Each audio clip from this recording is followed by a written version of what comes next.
Hello, welcome to another Punters Guide looking ahead to the weekend's racing. It's Kempton and Warwick in front of the ITV cameras with big field handicaps and a couple of small field Grady races thrown in, so everybody catered for once again. Now we've got Frankie and Joel alongside me, as always. Joel's on a roll, 50-1 and 9-1 winners last weekend, and you're one of only a few men who tipped up Davy Russell to come out of retirement, Joel. Yeah, and recording this, it's Friday the 13th, and my computer's not working. I hate this. You know, I've got all my proper gear in here. I bought myself a new laptop. I don't know how to work it. Thank you very much to our wishing and hoping 50-1 shot. I'm so chuffed. Spend some money, spend some of your winnings on decent kit. Yeah, all right, cheers. Thanks very much. I might get chin removal as well. I've just seen me chin in this. But no, so chuffed that Davy Russell's coming back. I mean, you could have predicted that. I don't know what you're thinking if you're Dennis O'Regan or the two young lads. But he's coming back, and he said he will come back conflated. He's going to ride conflated. I think you were 5-4 that Davy Russell rides a winner at Cheltenham. I don't think I've ever forwarded a WhatsApp more than that price to all of my mates. I don't know how much you can get on, but I thought that was storming value. Yeah, I thought 5-4 was pretty decent as well about him riding a Cheltenham winner. Which chin are you on about removing? Just the fourth one down here, you know. Oh no, it's not. Hang on, stop. It's not, it's a reflection. It's a reflection of you. Hey, but Frankie, come on, you've got to step up to the mark. He's 50-1 and 9-1. He's put you in the shade. He has 50-1, and he said it with confidence as well. It wasn't just a 50-1. Oh, this is worth a little look. He said, "No, here we go. Guys, strap in, get ready." So, yeah, to be honest, another tricky weekend's racing. But when there's not a load of shorties and a load of Grade 1 horses to go out, there is value to be found. So hopefully we can still hit some double digits. Right, 7 races to get stuck into. We'll start with Kempton and their 137 runners, but we all 3 places each way. I was quite keen on Tall Tapper here. Showed he stayed over Christmas behind Reed Master. I thought it was a fair effort, but Nichols has got one. Christian Williams up Kitty's light in here. Philip Hobbs has got one. JP McManus has got one as well. So it's not going to be easy. We'll start with Joel, 130 at Kempton. Right, so Enrillo, or Enrio if you prefer, you look at those form figures of the fell, pulled up, fourth, pulled up, fell. There's not many times you'd say it needs a new jockey, needs a new trainer, needs a new owner. This needs all 3 of these, right? Get it away from Nichols, get it to Christian Williams, get Jack Tudor to ride it, get it handicapped to a good mark. You'll win 10 in a row and pick up some good prize money for this one. They keep trying it at a level that it may be at. Somebody thinks it's at a level like that. For me in here, Smarty Wild, that course and distance form, you've got to go back a couple of years. I think it's exactly 2 years for that. The remastered form looks decent. Tall Tapper was in front by a couple of lengths that day. However, Smarty Wild was probably finishing off the stronger. This on paper looks like a really strongly run race. And I think Smarty Wild will stay on the stronger. I know Hobbs hasn't had a winner since, 1992 or something. But I really genuinely think this horse will reverse the form with Tall Tapper. And because the trainer's out of form, I think you'll get a better price. There you are, Frankie. The course and distance contest holds the key for Joel. What about you? Yeah, I've got to do the same thing and mention Emrio. You can't knock because he could go and win this. They obviously, as Joel said, they obviously think this is at a level. It's been tried in nothing but graded handicaps, but it just falls or gets pulled up or something goes wrong. But if everything goes right, it wouldn't be the biggest surprise. They obviously think the talent is there to go and win a race like this. I have not got big enough kahunas to go with a horse that has been pulled up and fell more times than it's finished the race. So I'm sticking with Tall Tapper like you, Matt. The most is racing right-handed, has won in testing conditions, was second here last time out. And the owners in the parade, I was there that day, the owners in the parade ring, they gave me the impression that they were slightly disappointed and they think they can get their nose in front soon. I think they'll be looking to come to this race, or as everyone is, but I think they'll be coming here confident. So Tall Tapper. And an interesting fact to bang on the end, this horse has been named after what it does, much like one of Aiden's, what was it, Blackbeard? In the parade ring, before and after, it's there doing a little dance, tapping on the tiles. Yeah, it does that. So Tall Tapper to tap his way around in front. Brilliant. Love that. Tall Tapper then for me and Frankie, Smarty Wild for Joel. We'll move on to Saviniaco Conti Chase, 205, named after the dual King George winner. 6 runners here, 2 coming off big layoffs, 14 months for Clondor Castle, 3 years for Angel's Breath. We've got Cool Cody in here, Painting the Dream, St. Calvas, Pick the Race, a cracking 6. Again, I'm going to start with you, Joel, because I know you will not have your preview here without mentioning the Ascot match between St Calvados and Kilcody. What a ride. So David Maxwell, every time I mention one, Charlie Deutsch, he's gone from hero to zero, in my opinion. And David Maxwell, I want to give his due. He during the World Cup, right? David Maxwell was trending higher than Messi, right? You try and work that one out. It was given a shocker at Ascot, and he'll admit that. I've tried to explain to friends when we're not racing fans, but they come around the racing's on. I sort of said it was like me buying Man United and playing up front. You know what I mean? Fair play to him. He does a lot for the game. It's 9-2, 5-1, something like that. You got a jock on it. It probably goes off. What? I don't know. Joint favourite, probably. You've got to mention Angel's Breath as well. I was convinced this was going to win the Supreme in 2019 when Classical Dream won it. We were there that day as well. Smashed 3 out, and did it win at Aintree after that, or it won a 2-run race? Yeah. Whatever it was, but we haven't seen it since. Sam Thomas has had this horse for about a week. It will be the best training performance of all time. But I generally think Nicky, this may have happened, that he's gone out and not realised that this old grey thing hanging around his yard, and it's not Paul Nichols. And he's come back in, and I think he just forgot he trained it. So, I saw Sam Thomas outside and I went in, and anyway, he took it off, and then I phoned JP and I forgot to enter Enrillo, and it all went wrong. Look, this is the training performance of a lifetime if it happens. But the fave for me, second Windop, before that comeback at Newton Abbot, brilliant in the Peterborough Huntington, travelled really, really well. Jumped really well. I think this is banker material, very similar to the last horse last week we napped, which went from like 11 to 10 into well odds on. I think this is banker material, and of course, named after a very good horse.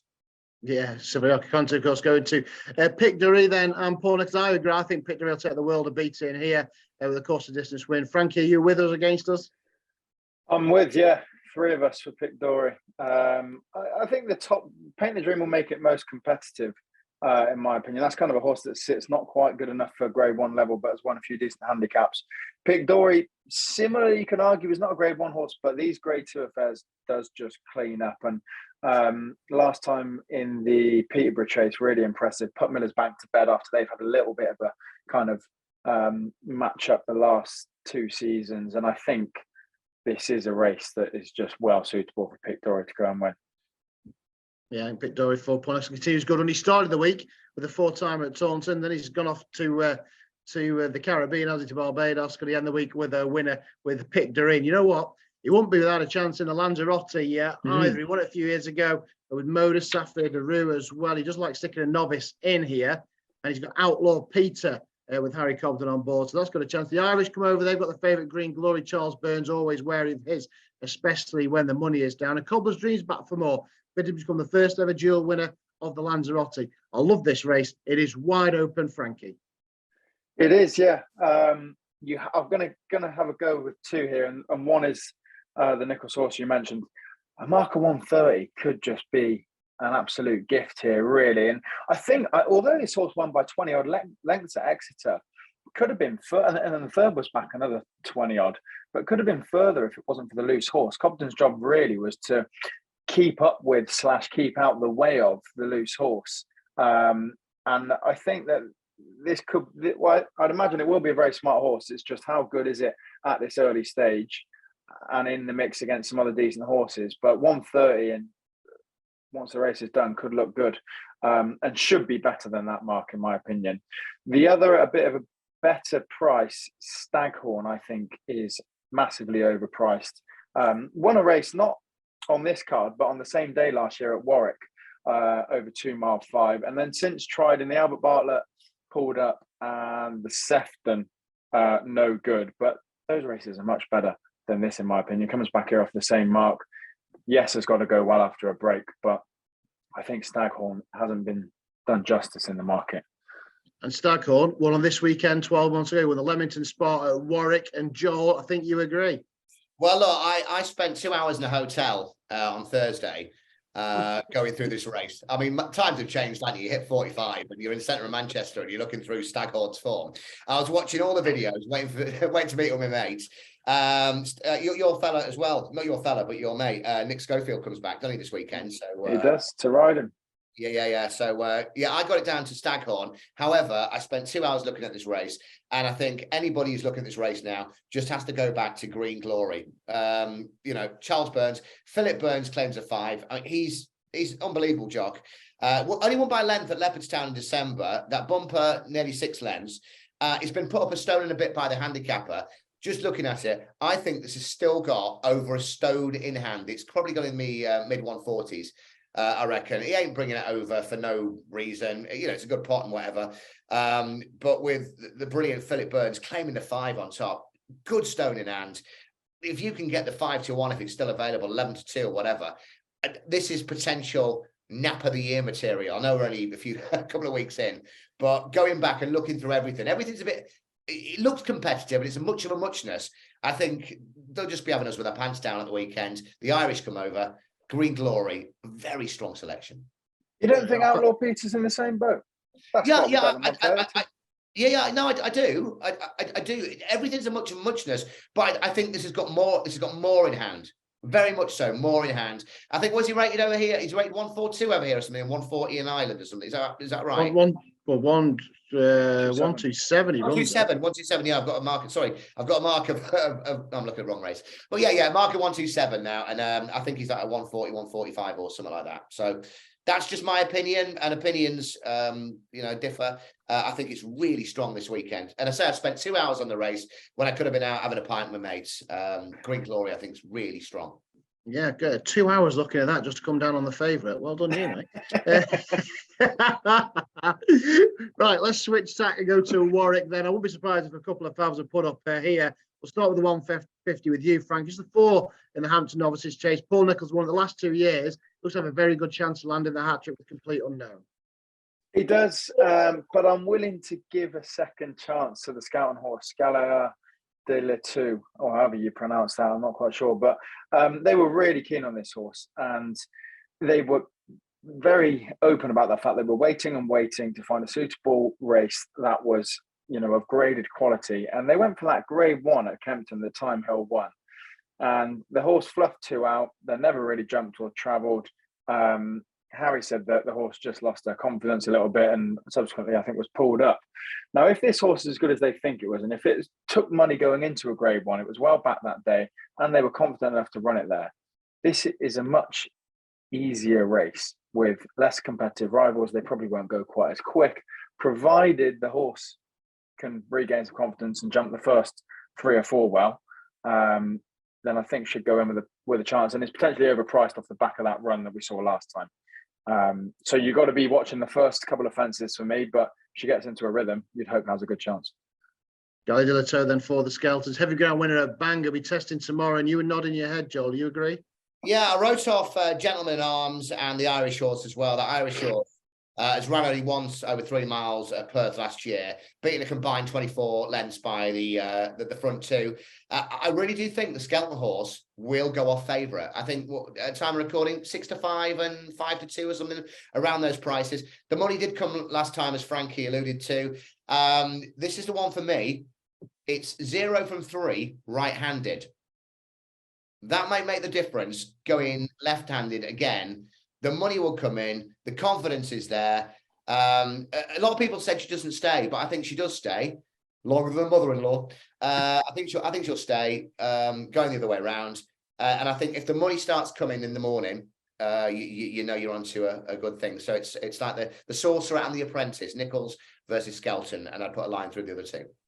Well, then, yeah, it's interesting. Guys, so then for you guys, I'm with Complete Unknown, but he's a chaser in the make. I think everything will suit him. Right, I do fancy one in the 225, but I'm going to go last here with my pick.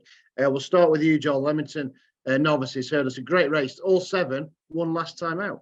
Yeah, and looking at the ratings, official ratings, like from 125, is it Mexico's about 125? Yeah, right £8. Yeah, right up to 133. I think there's 2 grade 1 winners in the making in this race.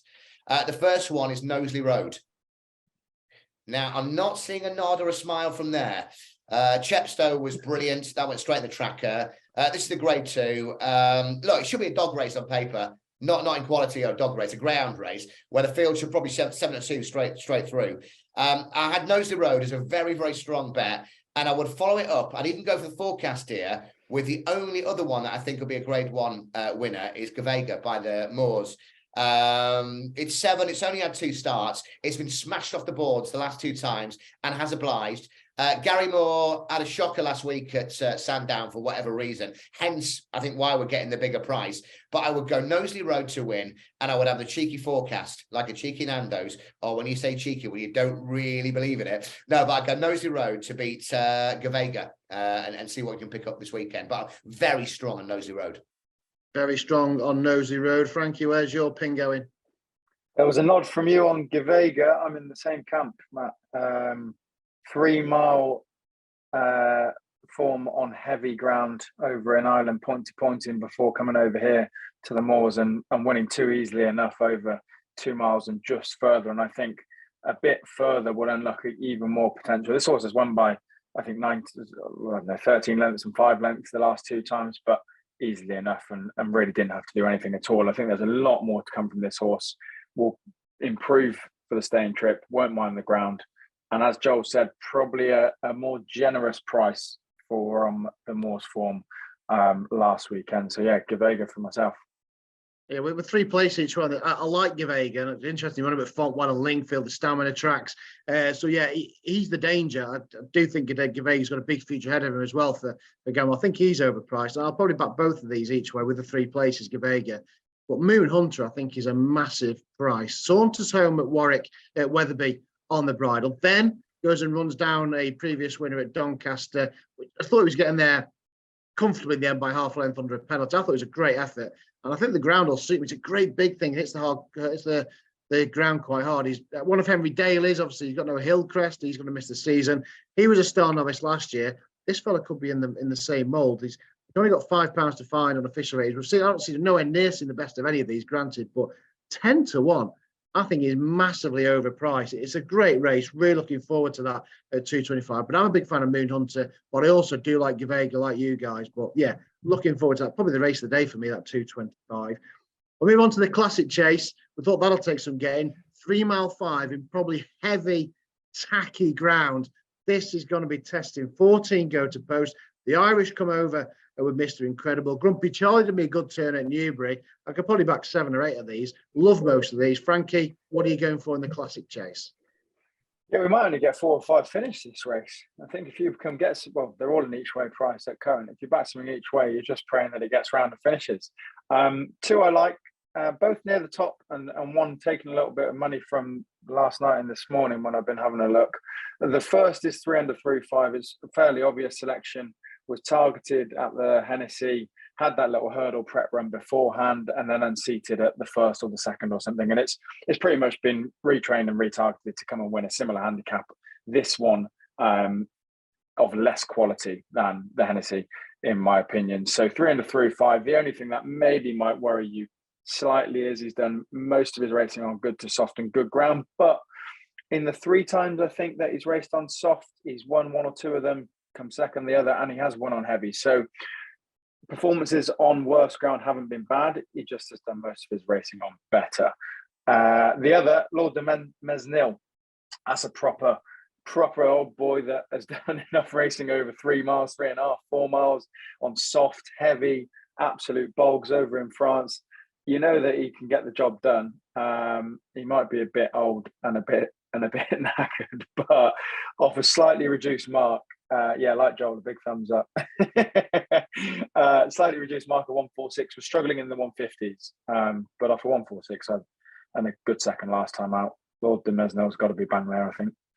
I agree, yeah. Good second to Lamilos, the Hennessy winner, no less. And you know he acts on conditions, you know he loves heavy ground, you know he stays well. He's only just turned 10. You think he's old now? He has only just turned 10. Joel, Classic Chase? Yeah, Lord Dominio for me as well. £3 below its last winning mark. Two things for me. It's all about the ground and the cheap pieces. At Banger, it's 33-1, finished second. Cheap pieces weren't on. Cheap pieces are back on today. 3.5 miles on heavy, dirty, disgusting Venetia Williams type ground. You know, the stuff that she loves. You know, I bet she looks at that and goes, oh, that's hot. You know what I mean? But no. Took a bit of cash as well. Yeah, too right. Lord Dominio is strong. And you look at, which probably will be the favourite, Mr. Incredible from Ireland. Refused, pulled up, brought down. Last time was 16s into 7s when it was brought down. New trainer, new owner. It'll be interesting, but I couldn't look at a horse like that. You know, Willie can do a lot for a lot of things, but it's only going from Henry to Willie. It's not like going from me to Henderson. You know what I mean? You're really knowledgeable when you point with your glasses. Well, no, this is. I know I went on a media course. Is that how you when you pick out the 50? You know when glasses come off and get waved around. Yeah, you know, through COVID, when all the people, all the Boris and all this were doing this. Apparently, you've got to do that because you can't point. Now, I point a lot, and people find it offensive. So I was told on a media course that you have something in your hand that's not a pen. So I just do that with my glasses. But the £3 from factory outlets, they might snap. Other glasses shops are available. Right, let's go to the 335, the Pertemps qualifier. I'm going to start with you, Joel. But 9 of them go to post. There's a few old rogues in here. You mentioned earlier about a race where it should be like 7 to every horse. I think the first 4 qualify for the final, so you should have a win market. And then the fight to be 4th is just as interesting with some of these because they want to go on a qualify without damaging that mark too much. Yeah, I love these races. I mean, I watched a couple of years. We've gone, oh, go on, oh, no, it's one of those. It's racing at its very worst, but racing at its very best as well. I'd like to ask a question to you two because I don't know if I know the answer here. For Cider Burley, it's 8-1. It beat Flooring Porter in a Grade 1 at Aintree. This is a handicap. It's a massive class drop. Why? I mean, look, it's pulled up at Leopardstown. That race that was won by Home by the Lee. Look at the guys who've had a go on it. Simon Torrance, Davy Russell had a go at Fairy House, Mark Walsh, Mr. R. James at Cheltenham, Tom Stewart, Warwick. I must mention as well, it finished second for the top trainer, Denise Foster. Aidan Coleman's had a go. Barry Gerrity's had a go. And it's the first time for Richie McClernand. So it might be a case of, right then, lads, who fancies a go this week? I don't know. And Richie McClernand wouldn't be an eye-catching jock booking for me because, you know, I thought he would set them up for somebody. Well, you did notice he did finish 4th in this race last year before winning the Pertemps. Well, I mean, the way that works is it's quite bizarre, isn't it? Are you paying first 4 on this? Nice try. No, we're not going to know better than Supreme either. All right, good stuff. But yeah. If you were paying first 4, can I? Because you don't want to lay it, do you? But you want to back it, but it's going to finish 4th, isn't it? Exactly. Yeah. Yeah. Yes. Exact finishing position. Yeah. What are you with? I was going to go with it. I was just going to go with it because I don't know if they're messing around. I think the class drop is the angle. The class drop's the angle, but with all the other bits that are going on involved, it may finish 4th. But 8-1 is huge. Somebody that's beaten Flooring Porter at Aintree. You know, class drop. Let's keep the faith. It's not a strong bet. It's a fun bet, and it'll finish 4th. Yeah, probably will finish. If you get first 4, just to finish first 4, I'm sure it'd be a player. Frankie. Yeah, it's a tricky one, isn't it? You're trying to figure out why half of these are running and what the game plan is. Ashtown Lad, you'd got to say there'd be one that would go back chasing, and they wouldn't be as asked if gets a hike in the weights over hurdles. So could potentially take advantage of a low hurdle mark and just go and win this race. You'll be laughing at it. For me, Ronald Pump, another old boy. I remember being with my uncle this day, Grumpy Charlie, who won last weekend. We backed it and we were singing, "Don't you know, pump it up." It would come second at 50-1 as it was coming up the hill at Cheltenham. I'll tell you what, I wish I was there. Marty, come on. It was. Let's have it. This is his sort of race. 3 miles over hurdles, heavy ground. He was regressing slightly over fences last season, but over hurdles, I think he's still got the ability to win a race like this. So yeah, Ronald Pump, another old horse for me. It's on the trot for Warwick. It is one of them races, though, isn't it? There's a couple of interesting youngsters. We've got a bit to prove against the old grizzly fellas like Cider Burley, gone up and on the blind side. Right, there's some races. It's been fun. What are the best bets of the weekend? I'll start with you first, Frankie. Oh, God. You know what? Although the going does concern me a bit, I do think 3 under 3-5 has got to have the class to win a race like this.